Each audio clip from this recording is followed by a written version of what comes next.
Have you ever wondered why your best ideas don't always come when you're sitting alone with a blank page?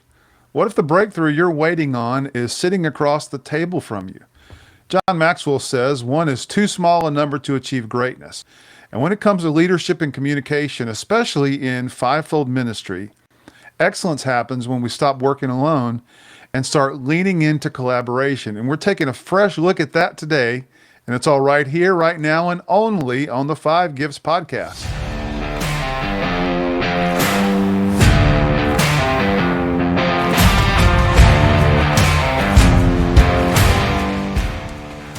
You're listening to the Five Gifts Podcast, a weekly show designed to equip leaders in the Spirit-filled church. I'm Bruce Ritter, and along with my co-host Charles Russell, we offer insights for leading the local church in the fullest expression of Jesus. If you're interested in learning more about practical theology, the gifts of the Spirit, and spiritual disciplines, this is the show for you. Welcome to the Five Gifts Podcast. Welcome back to the Five Gifts Podcast. I'm Bruce Ritter. And I'm Charles Russell. Our passion here is to help you explore the servant gifts of Jesus, the apostolic, prophetic, pastoral, teaching, and evangelistic, the fivefold gifts of Ephesians 4, and how these gifts shape both the church and the marketplace. It's great to have you here today on the Five Gifts Podcast. Thrilled that you've joined us, listening in, viewing, tuning in, however you're accessing the podcast today. Welcome and thrilled to have you here today. Bruce, how are you doing this morning? I'm doing well, Charles. Good to be with you this morning and excited to talk about our topic today. But boy, we got a busy week ahead of us. Start our servant leadership cohort this coming Thursday. Got a great group of students, active ministers that are taking the next step in their education. So we're excited to be delivering that for them and to begin that process. But today we're diving into one of my favorite John Maxwell laws. It's what he calls the law of collaboration. And we're going to unpack how collaboration isn't just a good idea, it's a God idea. And it's all about teamwork because, Charles, fivefold leadership was never meant to be done alone. Yeah, that's absolutely right. Why don't we begin the kind of this first part of the episode talking about why collaboration matters. And so I think some of us know how tempting it is to live with let's call it a Lone Ranger mentality. We can assume that asking for help makes us look weaker. I know early in my ministry, I battled that temptation. Uh, Struggling with, well, if I ask for help, it's going to make me look weaker. And the Lone Ranger Mm-hmm. mentality is it's the belief that if I don't do it myself, it won't be done right. So it's leadership that's fueled by self-reliance, by independence, and the illusion that asking for help signals weakness. The Lone Ranger mentality. It is a it is a it's a siren call in the night, wooing us, to really find refuge in that Lone Ranger mentality. But it's a millstone that hangs around our neck, and it will bring great destruction. I think that's an appropriate word if we're bound by that Lone Ranger Mm. mentality. Some characteristics of what that mentality looks like as it plays out in our lives. The Lone Ranger mentality prefers working alone rather than with a team. It fears that collaboration will diminish authority or even our influence. The Lone Ranger mentality, it relies on personal insight and experience as the only filter.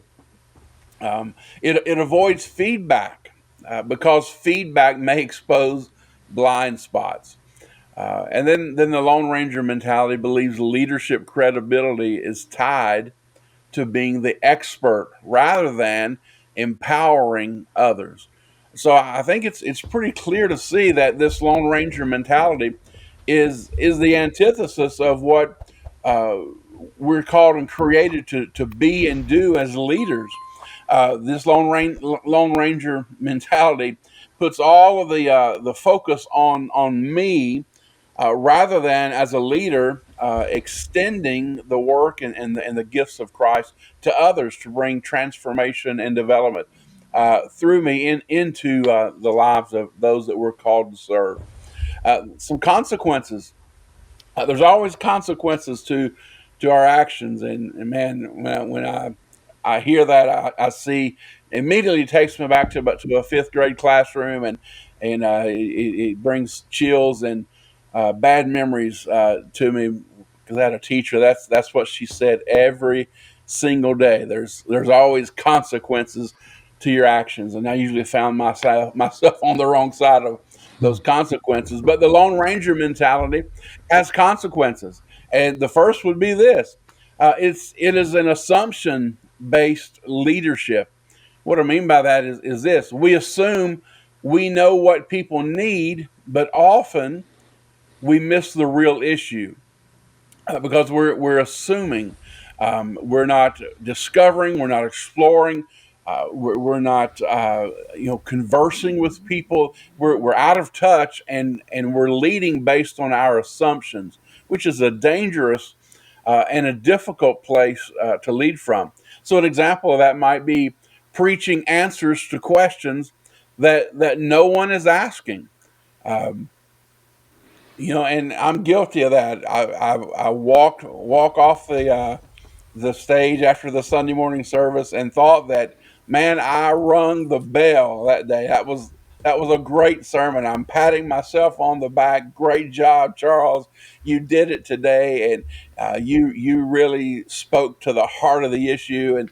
And what I come to find out is I just spent 30, 40, 45 minutes preaching a sermon that I'm answering questions and I'm addressing issues that no one is even asking, because I had slipped off into that Lone Ranger mentality. A second consequence would be this: it it it forces you into a limited perspective. Um, Communication and leadership are filtered only through our personal story or our personal bias. And what it does is it cuts us off from the wisdom of others. Listen, there's wise counsel from others. There's great wisdom from others as we gather together. But this Lone Ranger mentality, uh, it forces us into that limited perspective. It's not a good place. The third consequence is this: it gives an illusion of communication. Look, we think we're connecting, but really what's taking place is that we're simply talking to ourselves. As William H. White said, the great enemy of communication is the illusion of communication. So we don't want to be dealing in illusions. We want truth. We want the real thing. And so we want to get away from illusions and have truth and have true connection. We've talked a lot about connection here on the podcast, and uh, so if we'll get out of that Lone Ranger mentality, it moves us closer, moves us away from illusion and closer to connection. The fourth consequence is this: burnout. I know that word gets thrown around a lot, and we've all, if you've led for any time, we probably all experienced burnout in some degree or fashion. But the Lone Ranger mentality is a surefire way to experience burnout. Uh, Mm. Carrying the full weight of leadership alone, it drains our energy, and it shortens our effectiveness. So, if you want to burn out in the ministry, if you want to burn out in leadership, if you want to experience burnout, then continue on in leadership with the Lone Ranger mentality, because it's guaranteed that you're going to find that sooner rather than later. The final consequence I just want to mention is this: the Lone Ranger mentality produces stalled growth. The leader grows, but the team does not. Eventually, both are going to plateau. And so, again, I said it earlier, and I'll reinforce the same line of thinking here. This Lone Ranger mentality is the antithesis to what I believe Christ calls us to in biblical servanthood, biblical leadership. Uh, it's all about the individual. It's all about the leader, my preferences, my style, my comfort. my expression. I mean, it's all about, our culture even says today, this is my truth. And Mm. man, that's just one that really irks me when I hear that. That's what the Lone Ranger mentality is about. It's my leadership. It's my style. It's my way or the highway kind of a deal. And it's if you're the Lone Ranger, I mean, it works out pretty good for you. You get to grow, but your team doesn't. No one else advances around you. You shine for a season, while everyone else is lifting you up. But the end result is eventually both you and your team plateau. And once something plateaus, it's not long until he or she or the organization, the church, the business will begin to decline. So what we're saying is this: be mindful of the Lone Ranger mentality. It's an easy paradigm to slip into, but it's detrimental to the leadership, and it is one that will bring great harm, to not to you, to your team, and to the church or business or organization that you're called to lead. Charles, what you're talking about is just so true in ministry. I know my ministry experience will bear that out. That happens to be probably a big temptation for me is to try to do too much alone. And I've got some I don't know if it's AI going on in my head, which artificial intelligence, because I don't lack any genuine intelligence. But I'm thinking that over the weekend I heard a definition of leadership from one of our district leaders, Gina White, and she said that she thinks a good definition for leadership, and I happen to agree with her, is the mission of John the Baptist, that when he said, Jesus must increase, I must decrease. And boy, as I begin to think about that, she actually had us break up in groups during her lecture and share and reflect and with our tables. And so the question at our table was, how are we decreasing? And I'm thinking, wow, our podcast is talking about how we decrease, how we take a step back, how we begin to invite others into the need for leadership in organization. We have to remember, none of us are sufficiently capable of leading anything by ourselves. We're always going to have to rely on people. It's like the title of our podcast is "One is Never Enough." And I think there's such a need for a high relational EQ among fivefold leaders. I mean, the more I look at the servant gifts of Christ, the more I realize it's Jesus pressing us into relationship with people. And without those relationships, without learning to be interdependent on the gifts that He's vested in others, we really do ourselves and our organizations, our teams, our churches a huge disservice. And honestly, I think we're missing Jesus' design, because again, we're called to work in tandem with others. So you think apostolic leaders, they can cast vision, but we talk about how important, and historically it's true, how apostles work with prophets. An apostolic leader can cast vision, but without prophetic sensitivity, without pastoral care, without the clarity of the teacher, and without evangelistic passion, I mean, that vision stalls. It doesn't connect with anyone, and people feel like it has no bearing on their life. So I think, collaboration is what can protect us from blind spots and keep us connected to the body of Christ. And, as you're talking about the Lone Ranger mentality, it reminds me of the siloed thinking that can happen in leadership. We know that siloed thinking happens when individuals or departments or teams, and it's so true in fivefold ministry. Those leaders, those departments, they begin to operate in isolation, focusing only on their gift or their lane, without engaging the others. And so, some of the characteristics of that is a sense of protectiveness of my turf. This is my ministry, this is my team, this is my church, and it's going to be my way. It's that lack of shared language or goals between leaders. And gosh, how important it is for organizations to be using the same language when it comes to vision and mission. and so that can hurt that aspect.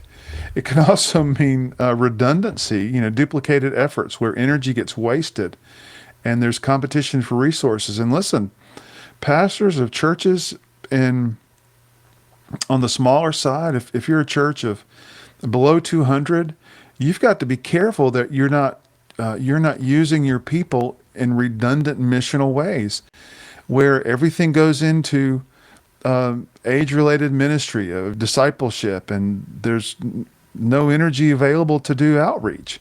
You've got to be really careful about that. So, again, collaboration involving all the gifts of Christ in your approach to leadership is vital. Another characteristic is that what Charles you mentioned, that resistance outside input. I mean, when we have to be the expert, and when we give into that temptation and that pursuit and feeling like I know this is true for me, but I used to, my point of panic was when I knew I was going to have to stand in front of people and they were going to think I didn't know anything.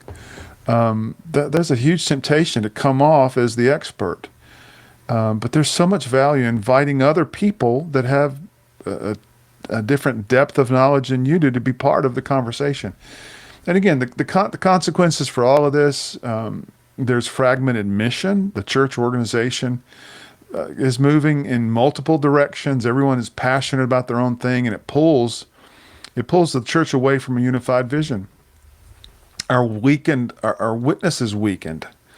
A divided body, boy, it really misses what Jesus prayed for in John 17:21, that we be one. And there's a gift distortion. The thing about this, an evangelist that operates without pastoral support, he's going to burn people out. A teacher without apostolic alignment becomes academic but not missional. A prophetic leader without accountability can wound rather than build up. So again, these are all things I think that Jesus has designed us for, to work together. And again, there can be missed innovation too. Silos tend to shut down creative sparks that only come when perspectives and passions overlap. So, Charles, we've talked a lot about how to not do it, how to not collaborate, but how do we actually make collaboration a strength instead of a struggle? Well, I think there's some benefits to shared thinking. So the law of collaboration says that shared thinking is faster, it's more mature, it's more creative, more valuable than going it alone. And so collaboration brings exponential impact. So let's move then, or let's work to moving from the Lone Ranger mentality into a posture and a leadership vantage point of shared thinking. Um, Consider how shared thinking outperforms solo thinking, or this siloed thinking you've been talking about. It's faster than solo thinking. At first glance, it kind of sounds backwards because the conventional wisdom says we assume it's quicker to just do it myself, or if you want anything done, you just got to do it yourself, or if you want anything done the right way, you just got to do it yourself. But what Maxwell points out is he says that collaboration accelerates progress because borrowed brains save time. Instead of hitting dead ends, you can draw from someone else's knowledge and experience, and cut through trial and error. Man, that's a lesson that I've had to learn many times, and I'm sure we'll continue to learn. But someone who's traveled the road before you and has traveled the road well, they can save you a lot of heartache and a lot of frustration. Um, it uh, our in our Western world, at least, the adage always says that live and learn. That's what you're supposed to do. You live and you learn. But when you just do a quick survey of Proverbs in the Scripture, one of the great themes of Proverbs is that we learn and then live. And so it's a complete. The scriptures turn American conventional wisdom on its ear. Uh, our culture says, "Look, you got to live and you learn." The scripture teaches us through Proverbs. We learn and then we live. So this borrowed brain saves time, not only time but frustration, pain, hurt, dysfunction. So we want to be able to collaborate. Um, a second point of progression would be this. This kind of shared thinking. It leverages multiple problem solvers, and so now instead of one mind and one idea and one perspective, we have an entire team working on different aspects simultaneously. And Bruce, one of the things we talk about on our podcast about the five gifts of Christ is that no one possesses all of the gifts. Uh, and I know it's kind of tongue in cheek, but what we say is that look, it takes about two or three of us to make one Jesus. And so uh, we want the mind of Christ in our problem solving sessions, but one individual does not bring the fullness of Christ into the room. It requires a team for all those gifts to come to converge and work together. And so we want to collaborate with multiple perspectives and gifts and gift mixes. And look, bring the team in and work on those things. A third progression with shared thinking would be this: is that questions prompt clarity quickly. When collaborators can ask tough questions up front, they prevent wasted effort on half baked ideas. Um, Now, I'm an advocate that you look. We don't have to have the best idea, but we don't want half baked ones either. We at least want good ideas to get us to the next level. And so when I have the team, when I have folks that I'm collaborating with, again, it allows room and space to ask tough questions up front, and it just cuts through a lot of the clutter, a lot of the fluff, and we can get down to brass tacks, if you will, and really formulate good, solid ideas that are going to move the team, that are going to move the mission, and move the ministry forward into God's preferred future. Shared thinking, it brings greater maturity because strengths in individuals complement one another. Maturity deals with it. We're talking about depth and wisdom, balance, qualities that are rarely achieved alone. Uh, Shared thinking in collaboration, it does several things for us with developing maturity. It checks blind spots. Uh, now, if you're like me, sometimes you fall into the delusion that, well, I've considered everything, and there's no blind spots. But truth is, there's always blind spots from a singular perspective. And so, having collaboration, this shared thinking, it checks blind spots for you. Other people see weaknesses or gaps in your idea that you just can't see yourself, and so that refines your work before it's released. One thing that I've had to learn to do is share my ideas with trusted individuals, with other trusted leaders, or it may be with my family in different contexts and settings.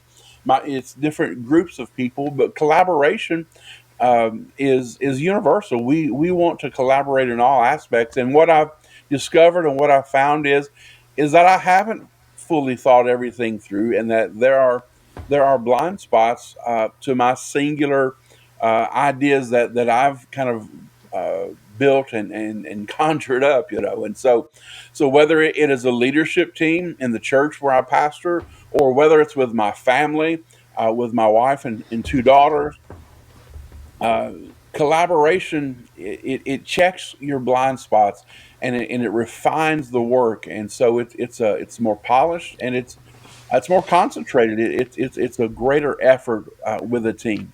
It also balances perspectives. So it checks our blind spots, but it balances our perspectives. Look, your enthusiasm may blind you to practical challenges, or your caution may blind you to opportunities. And so a diverse team balances both. And so look, we're talking about the progressive nature of shared thinking, of collaboration. It's powerful in balancing our perspectives. Another key component would be that it expands beyond personal experience. Solo thinking is limited to your history, your culture, your worldview. Shared thinking brings richness by layering multiple life experiences. And so we want to engage in this shared thinking to expand beyond just what we've experienced. There's a great big world out there, and a lot of people have lived life and experienced things that we have not. And there's a richness in wisdom that comes as we collaborate together. It also models humility, as we're talking about maturity with collaboration. It models humility. Collaboration itself is a maturing posture. What it says is this: I don't have all the answers, but together we can grow. Now, man, I'm telling you, you've got to have some humility that's developed inside of you come to the place as the leader to say, you know what, I don't have all the answers, but together we can grow. I'm just it takes me back to earlier in my ministry where I used to think I had to have all the answers, and I would if I left a meeting and I didn't have the answer, I felt less than inferior because I wasn't the answer man, you know. But as I've progressed through leadership, what I've discovered is this: I don't have to have all the answers. Uh, people in our churches, just because you're the pastor, they kind of they assume you have all the answers to all their questions in the Bible, and which is just it's just not true. At least that's my experience, and that's my has been my experience in pastoral leadership. And so people would come to me and would have sincere and genuine questions about uh, something they read in Scripture, and they would come and they would say, Pastor, I was reading this in the Bible and it said this, and what does it mean? And I wouldn't have the answer, and I would say to them, ma'am or sir, I have no idea. And boy, the look of surprise and shock that would kind of come on across their face, it was kind of funny. I wish I could kind of have documented with images some of the looks I've received over the years. But you just got to be honest and say I don't know. And I would say, but why don't we work on this together? I said, here's some resources that I use. Here's some things that you could access for research, and why don't we work on this together? And I'm going to be here next Sunday. Surely you're going to be here next Sunday. Let's kind of work on it this week, and next Sunday let's come together and see what we can kind of figure out. And that's been a great approach for me, and it brings in this idea of collaboration. Number one, it took the pressure off of me to have all the answers. Number two, it brought another individual it helped move them from a place of just being a question answer kind of person into being a researcher, being a learner, and bringing them into the process. And so we kind of collaborate in that regard. But collaboration it breeds humility, and it breeds maturity in us as leaders. Let's talk about the next progression point here for shared thinking. It would be this: it sparks creativity and energy. Um, we've all, I'm sure, had scenarios, and all could share stories about how being in a team meeting, someone says something, and it just sparks creativity. It sparks an idea. So it sparks creativity, energy, and also synergy in the team. As now we're thinking together. It produces great thoughts from many good ones. So we can all bring our good ideas to the table, but now those begin to coalesce together into a great thought, a great idea. It multiplies value. And so a Maxwellism would be this: one plus one doesn't equal two, rather it equals 11. And so I'll let you visualize that, putting the one plus one together into the number 11. But when two people come together, it's not just about adding their efforts.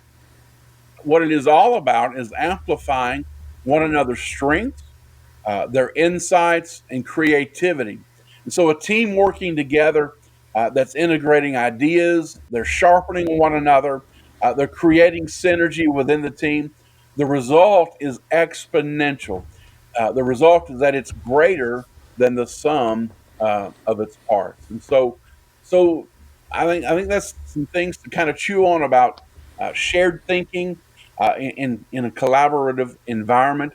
Uh, let's apply that just briefly to some fivefold leadership applications. And so, as we're thinking about collaboration, an apostle plus a prophet doesn't just equal more leadership, it equals a sharper, spirit directed vision.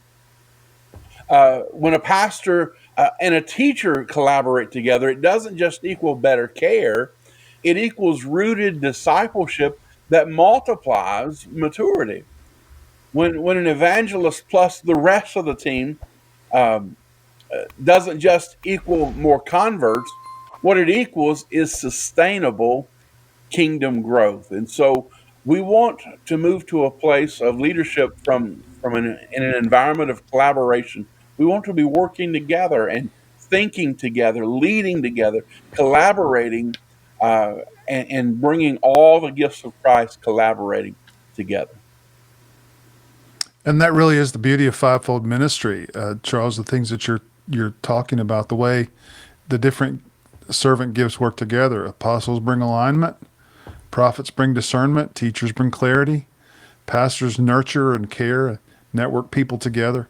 Evangelists bring passion. Together they don't just add, they multiply. And I think the servant gifts of Christ are God's built-in antidote to siloed thinking and Lone Ranger leadership. You think of how the apostolic leader can bring in big picture direction, but he needs the others to bring in the details of and carry out the vision in a missional way. Prophetic leaders bring discernment and clarity, but they need apostolic grounding. They need pastoral love. Evangelistic leaders, man, they fuel outreach and their passion is contagious, but they rely on teachers to root believers in truth and help equip them for the ministry. Pastoral leaders, they shepherd the flock, they care for people, they create healing teams and they minister to the body, but they need evangelists to prevent that inward focus. And teaching leaders, I mean, they build understanding and are great at the hands-on equipping, but we need the prophetic and the apostolic leaders to keep doctrine alive and fuel passion for the spirit but keep things moving ahead toward missional goals. And I think together they absolutely do multiply rather than just add. They create balance, they sharpen blind spots. And I think they embody Paul's vision in Ephesians 4:16, where he says, from him, from Christ, the whole body is joined and held together by every supporting ligament, and it grows and builds itself up in love. Man, you're exactly right, Bruce. You know what? Shared thinking and leadership, it creates synergy that carries the church further than any one gift could alone. So a good question then to think will be, Bruce, what kind of people do we need around us to get there? Yeah, well, we need people committed to the belief that collaboration is the better way. And in the law of collaboration, there are four qualities that embody what people need to practice and to remember that build collaborative relationships. And so let's walk through them. Number one, there has to be an open mindset. Collaborators need to believe that there's always a way forward. So in fivefold ministry terms, that's apostolic faith. That's the pioneering of new possibilities. That's keeping a vision centric focus on the church's future and in relation to goal setting and keeping objectives aligned and with missional priorities. Number two, man, be curious, ask and answer questions. They challenge assumptions and dig deeper. That's the prophetic role. That's the asking. Is this God's way or is it just our way? It's always asking, what is the activity of the Spirit in this? What does God seem to be doing? And one thing about a really good prophetic leader who is really used to saying, "Thus saith the Lord," and "This is the way of the Lord," and "This is where we need to go." A good prophetic leader is going to become a better question asker. They want to hear what other people are sensing. It's kind of like what we do in our prayer groups, Charles. We're always asking, what's the voice of the Spirit? What's the prompting of the Spirit as we gather together and pray? So again, that curiousness, that asking, not just answering the questions. Number three, I think a quality of generating ideas. They don't just critique in leadership; they create. Teachers and evangelists thrive here. They thrive at clarifying truth and sparking creativity and always pushing the boundaries, always going outward, always reaching the unreached, always making sure that that people that maybe are not involved in the mission of the church, somehow the mission touches them. So again, generating ideas, pushing things outward.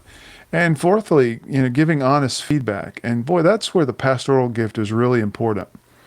Honest feedback helps us refine and improve. At the same way, it takes that touch where we speak truth in love.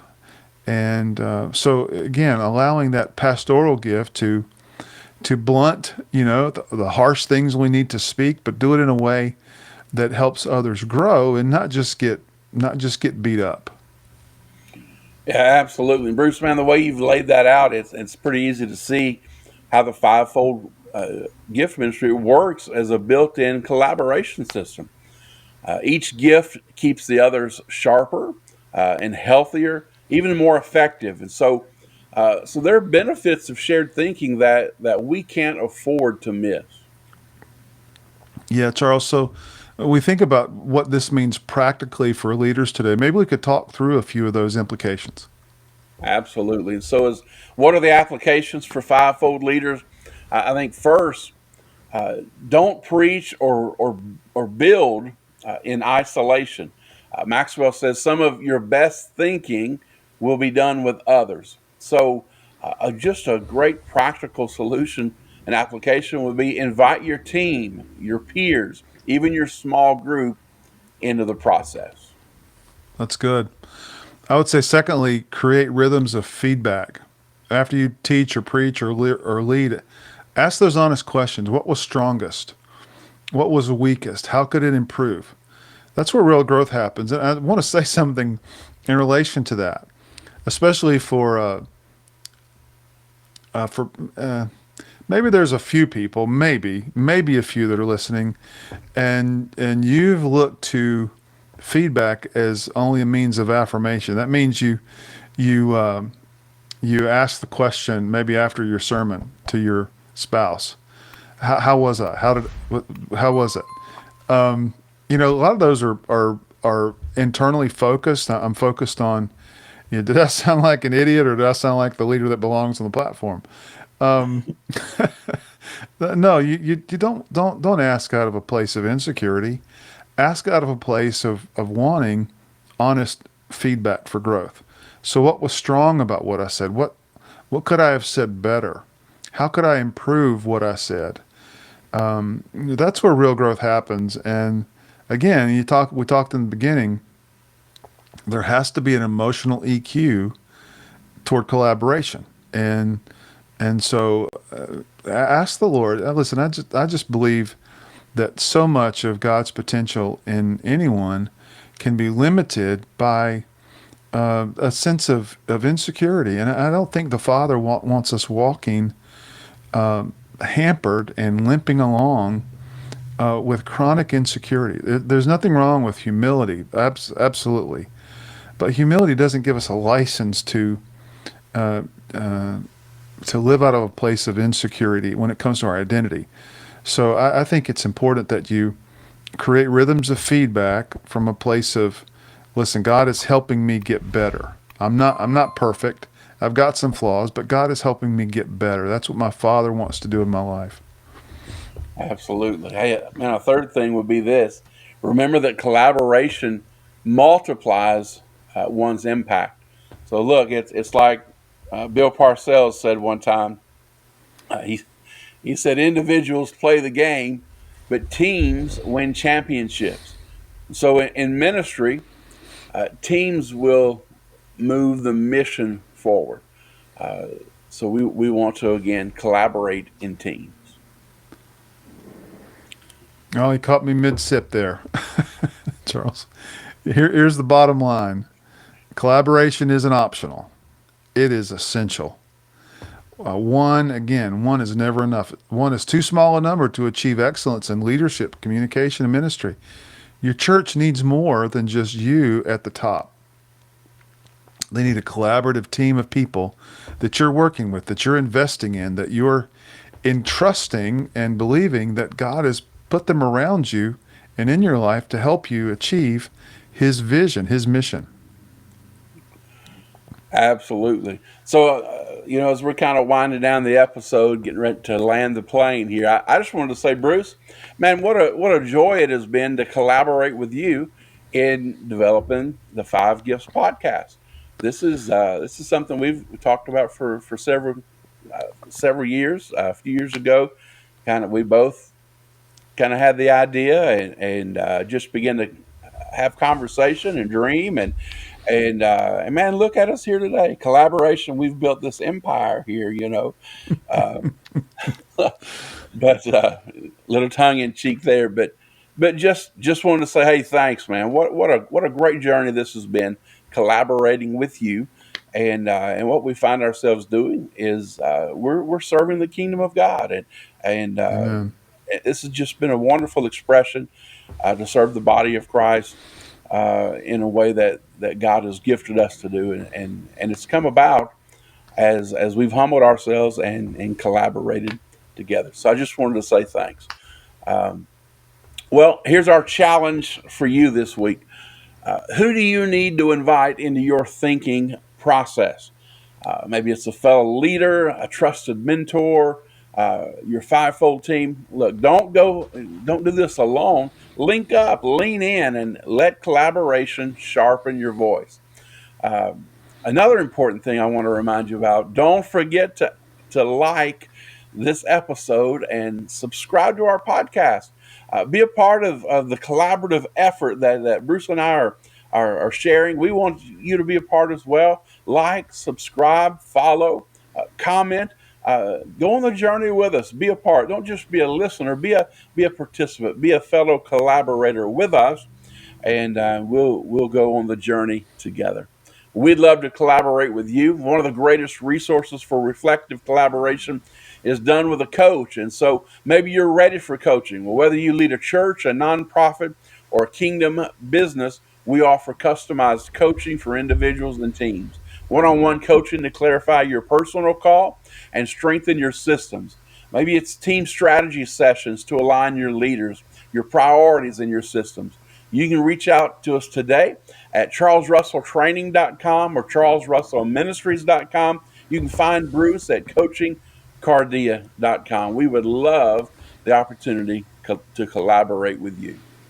And Charles, I want to say again, what a joy it has been to collaborate with you. The idea of putting this podcast together, and we're coming up on our second full year of creating content and putting out episodes that we think are helpful. And so I think that you get to spend some time with Charles and us, and hopefully we allow things that are going on in our heads to come across with a sense of clarity. And if this episode has been a great resource for you, then make it a great resource for someone else. Share it with your leaders, share it in your church, share it with people you work with at your business, perhaps your staff or a leader, even in another church. And again, we love to hear from you. So please drop a comment. You'll find reflective questions many times in the comments below. Drop a comment and send us a message. Tell us, where have you seen collaboration make the biggest difference in your leadership or ministry? Well, it's been a great honor and a great joy to collaborate together today as we've talked about shared thinking and how it can accelerate and improve our leadership. But until next time, remember, fivefold leadership thrives when we do it together. Thanks for joining us. We'll see you next week right here on the Five Gifts Podcast. Are you a spirit-filled minister ready to take the next step in your ministry training? The Servant Leaders Cohort will help you earn your BA, MA, or DMin. We offer in-person instruction in a small group learning environment that is affordably priced. Instruction happens in monthly 2-day intensives in the Triad of North Carolina. Degrees are approved and conferred by Vision Christian Bible College and Seminary. You can earn your bachelor's in 2 years, a master's in 15 months, or a DMin in 18 to 24 months. For more information, go to fivegifts.org/SLC. You've been listening to the Five Gifts Podcast. If you would like to take the next step as a spiritual leader, we invite you to visit either of our websites or contact us for leadership coaching. We can help you reach the next level in your own growth and leadership. We provide leadership, spiritual gift, and personality assessments that give you a better grasp of your leadership style. And we also create a customized growth plan that empowers you to reach your full kingdom potential. We can't wait to hear from you.